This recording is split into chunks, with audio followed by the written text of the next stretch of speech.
Welcome back to another season of Discovery Class Guide. Today we are featuring the Paladin on our 6th installment of the series, and I must say so far, due to the requests and due to the changes that they receive, probably Paladins are going to be the happiest class in this version of Classic. Without further ado, let's get straight into the best in slot for the Paladin. Now, starting with the helmet is going to be probably Spark Metal Coif. We're gonna get about 9 Strength, 8 Spirit there, that's about 18 attack power.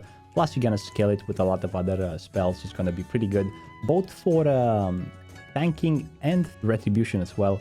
Because obviously you can use the extra armor, but if not, you can go always for a pair of engineering goggles with 9 stamina, 9 spirit, and use them both in holy or tanking spec. Moving on to the necklace, High Tide Choker. This is gonna be best in slot for retribution. I'm gonna cover retribution gear, as retribution gear is going to be most likely same one that you're gonna use or similar to the one you're gonna use for tanking. The shoulders are for tanking right here. They come from BFD 25 6 stamina and defense by 5. If not, obviously you can go for another pair of shoulders, 3 strength, 11 stamina. I think more stamina might be better than the 5 defense. We'll have to see for tanking so far. Cape of the Brotherhood seems to be good for tanking and DPS as well. And obviously for the shifting silver blastplate, you're gonna need blacksmithing for this. So if you pick engineering with blacksmith, not only that it's going to be easy to level because you have both mining to feed both professions, but a lot of people said to not use this one because it's not gonna proc, because in order for this chest to proc, you need to take damage, right? The proc chance is 25% damage. It might proc from AoE. I would recommend to get the blacksmith because as we move on to the level 40 cap and to the level 50 cap, blacksmithing is going to be more useful for warriors and paladins than, let's say, for example, leatherworking, which might give better gloves at level 25, but at level 40 you'll benefit more. And who's to say that this chest is not like with hit, with strength, with stamina, and with that proc better. You have to understand that during boss fights with a 3 days cooldown in BFD, you're not gonna get hit a lot by the mobs to proc the chest, but all other the rest of the time outside in the world, in PvP and everywhere, you're gonna get that proc. I would recommend blacksmith. Moving on to the bracers, the pugilist bracers, 8 strength, 3 stamina, really great. And obviously for something iconic for the paladin, it's the Verigan Fist. It's going to be the best weapon probably available at this level. It's going to be an epic quest, probably you've done it before. Now, not only did the paladins manage to get their mace, their class mace, but also they scale the best at this level. Like everything they have, like Seal of Command, the weapon, the way the spells scale with Divine Storm, Crusader Strike, it's going to be a blast. So Paladin is going to be one of the classes that I'm going to play at level 25 as an alt at least, and maybe even get it further on to max level. If you're going for protection, there's a shield here I saw called Shell Plate Barrier from the same raid, BFD. 13 strength, 725 armor. If you're playing Alliance, you might be able to get a Crest of Darkshire from a Darkshire quest. If not, or any other shield will do, like Shield of Thors and BOE, Commander's Crest from Shadowfang Keep. There's a lot of options for shield. For one-hand weapon, the options that I would go for here would be the following. Now, recently there were some changes into the 60 upgrade website. Apparently, the Warsong Gulch swords are going to require now level 25. They used to require 18, 28, and so on. Now the first waves of swords, they require 25. And I'm not sure exactly what was the reputation required for those, but I would assume maybe there will be a different way to purchase those, right? Because if the cap is only going to last for a week or two, I don't think farming to revere the Warsong Gulch is going to be worth getting those swords. But maybe if you do like win 10 games and you trade marks, or maybe you buy them with honor, this is going to be a great sword. I know it's a 270 speed, but I'm going to talk about it later in the protection tree. If you don't get this one, obviously there's an array of weapons, but what I saw something nice is called Strength of Purpose. This mace drops from the BFD raid as well, and it has a 2.0 speed, 19 damage per second, obviously some good stats for Paladin's stamina, intellect, spirit, and a 2.0 speed, pretty good for tanking and pretty good for overall, but this one we're gonna get back to it soon. The gloves for strength, agility, and stamina, this would be good. Wolf Claw gloves. If not, get something of the Tiger. Cobra Grasp from Walling Caverns. Obviously, the leggings of the Faithful. This will be good for tanking and retribution. Feet of the Lynx, Thunderbow Ring, Silverlane Family Seal, 10 attack power on the Void Pearl, and Arena Grandmaster if you can get your hands on. Now, if you're playing Holy, just get the Mage gear or the Robes of Arugal. You know all the gear. It has Intellect, Spirit, and Stamina. That's going to be for Holy. Let's move on to the first set of talents, which is going to be the Retribution. Retribution is going to be one of the most preferred specs for Paladins, so let's get right into it. As far as the red talents go, it's pretty simple for me. You have two options, a PvP option and a PvE option. We're going to cover the PvE options first. Obviously, we're going to go for 5 out of 5 in Benediction, get the Judgment and Seals cost down by 15%. We're going to need a lot of mana. 3 out of 5 improved Blessing of Might gives us 12 extra attack power on Blessing of Might. 2 out of 2 improved Judgment. 1 Seal of Command. And 5 out of 5 Conviction for that nice 5 extra critical strike chance. In terms of chest runes, without a doubt, I would go for Divine Storm. An instant weapon attack that causes 110% weapon damage up to 4 enemies within 8 yards. Divine Storm heals up to 3 party raid members, total 25% of the damage caused. This is gonna scale really well with a hammer at low level. It's pretty much a must take for me for Ret Spec, and that's what I would go for. For the leg run, however, we have a couple of options here. We have Rebuke, which could be a good PvP option, right? But I'm going to pick Exorcist for more pump damage, because now Exorcism can be cast on any target, and if you cast it on Undead or Demon, it has a 100% chance to critical strike. That's beautiful. That's beautiful. That's gonna be like your filler. We're gonna see how we deal with the mana problems, but we're gonna talk about that later. And last but not least, the long-awaited Crusader Strike, which deals only 75% weapon damage, but you have to understand that at level 25, that weapon is like level 30 already, so it regenerates 2% of your maximum mana back. Those are the runes that I found for PvE damage at least. And if I would go for a PvP spec, things would change probably a little here. First thing I would do, I would probably not get the Might. I would get 3 in Deflection, as you're gonna fight a lot of rogues and warriors and other classes. I'm going to go for Pursuit of Justice for that 8% extra speed. At the level 25, people will not have movement speed on boots. I think the movement speed and chance require 245. So as a melee, having that 8% in Warsong Gulch or chasing someone out in the world is going to be a huge advantage. It might even get you to catch them.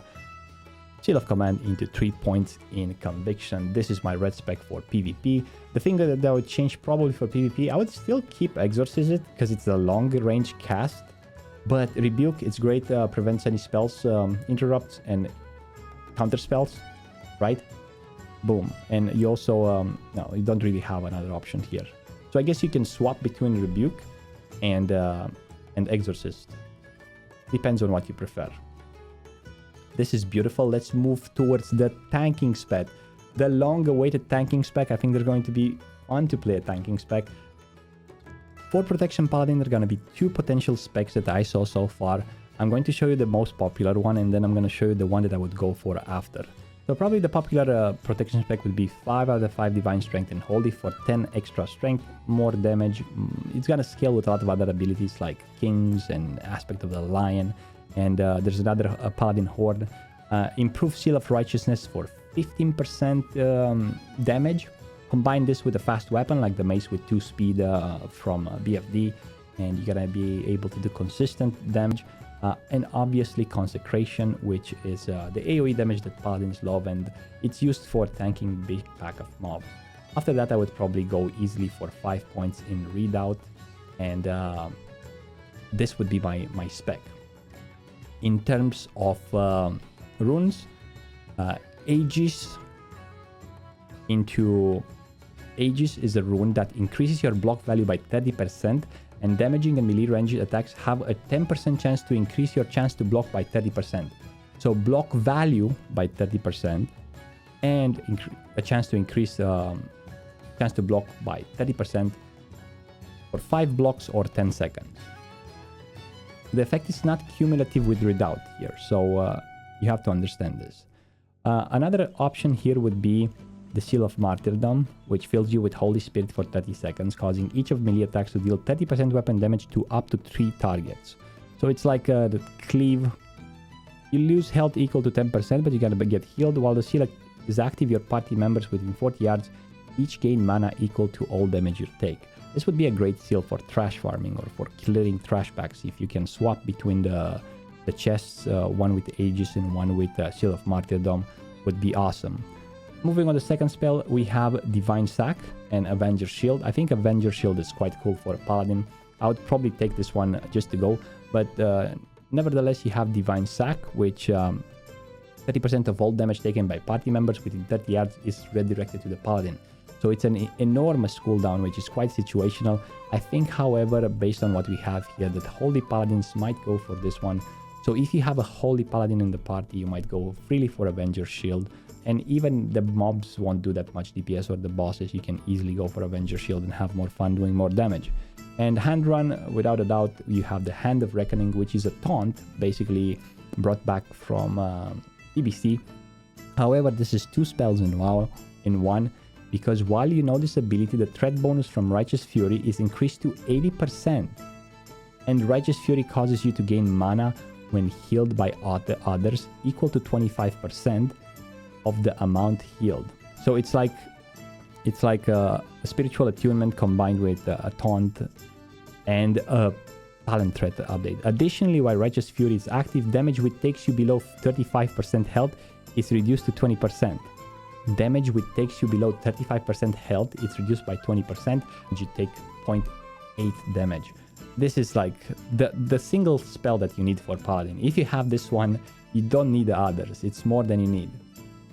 This is the first version of the spec I would go for, although I don't even think you would need Redoubt.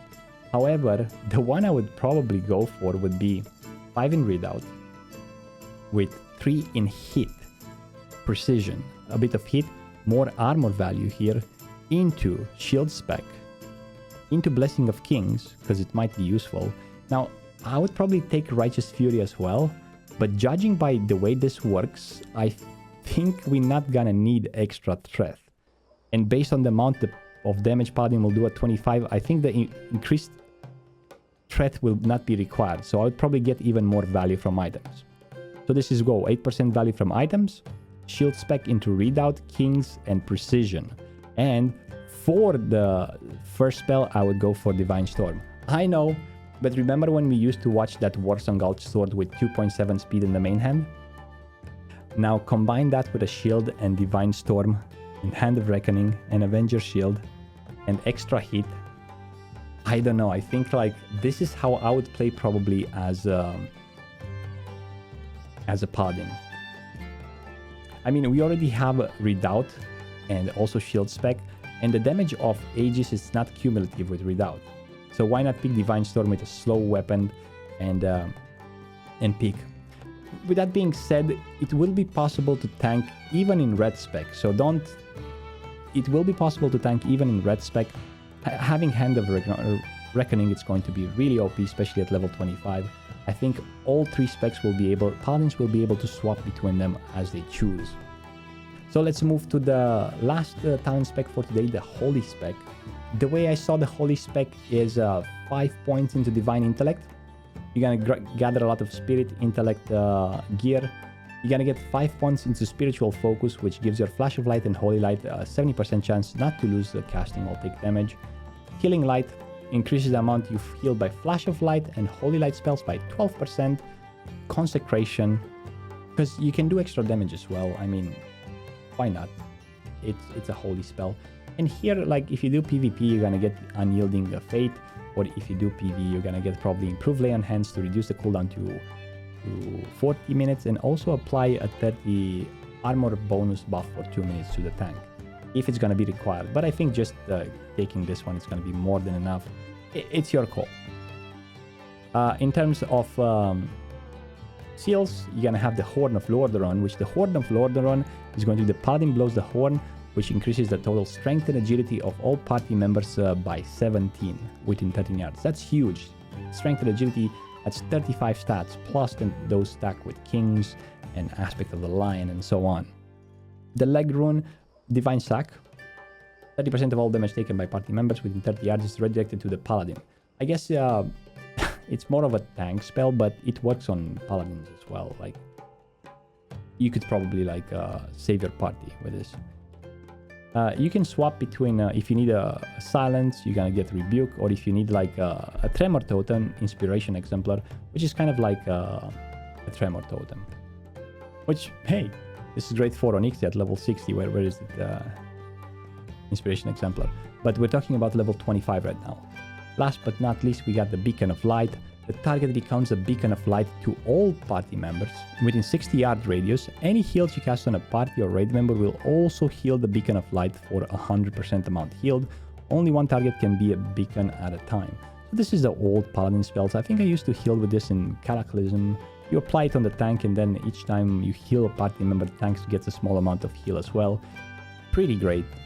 Paladins are going to be like really good healers, and so far it looks really good. This is it, guys. Let me know what you think about the Paladin. I think Paladin is going to be fun. I will definitely play a Paladin, a Mage, and I'm still not sure about the third class, but since we level until level 25, I think I'm gonna try multiple ones. Probably 2 Alliance or 2 Horde. We'll see how much time I'm gonna have in December or early December. Thank you very much again for watching. Find me live at twitch.tv/Frostadamus. Currently I'm streaming a bit of Wrath of the Lich King. We just cleared 11 out of 12 Heroic 25. We had a couple of attempts on Lich King Heroic today. We just ended up clearing it normal. Maybe next week we're gonna clear all Wrath of the Lich King. If you're looking to get a guide for Classic World of Warcraft, there's a link in the description at the rest of the XP. You get 5% off if you use my code Frostadamus. The guides are great for Season of Discovery or for Wrath of the Lich King. They're different. For Season of Discovery, I would recommend the old Classic Era speedrun guides because it's the same route and you can level multiple characters with them. If you already have them, you can use the old ones. They're perfect. Or even you can use like one of the hardcore guides. It's gonna be awesome. With that being said, thanks again for watching. Let me know in the comments which is going to be the next class we're gonna cover. We have the Warlock, I think, left, and the Druid. Probably already the votes are in favor of the Warlock. Thanks again, guys. Until next time, stay frosty. Bye-bye.